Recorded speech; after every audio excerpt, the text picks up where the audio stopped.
என்ன விசில்? இன்னைக்கு ஸ்பெஷல் ரொம்பவே டேஸ்டியான ஹெல்த்தியான குதிரைவாலி பொங்கல் எப்படி செய்யறதுன்னு பார்த்தலாமா?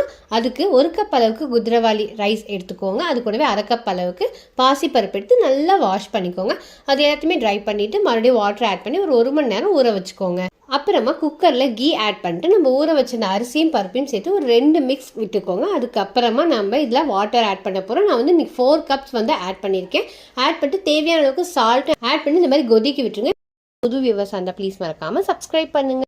கொதி வந்ததுக்கு அப்புறமா குக்கரை க்ளோஸ் பண்ணிட்டு ஒரு 2 to 3 விசில் வச்சு எடுத்துக்கோங்க. உங்களுக்கு இந்த மாதிரி ரைஸும் பருப்பும் நல்லா வெந்திருக்கும். ஸோ இது கூட எக்ஸ்ட்ரா டேஸ்ட்காக நான் மில்க்கையும் ஆட் பண்ண போகிறேன். ஸோ ஒரு 1/2 கப் அளவுக்கு காய்ச்சின மில்க் ஆட் பண்ணிங்கன்னா போதும்.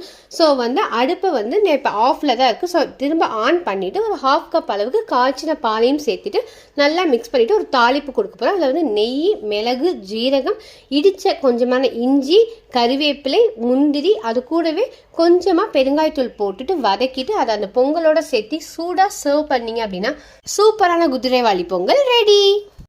தேங்க்யூ ஃபார் வாட்சிங். பண்ணுங்க, சப்ஸ்கிரைப் பண்ணுங்க. தேங்க்யூ. அச்சா டீ.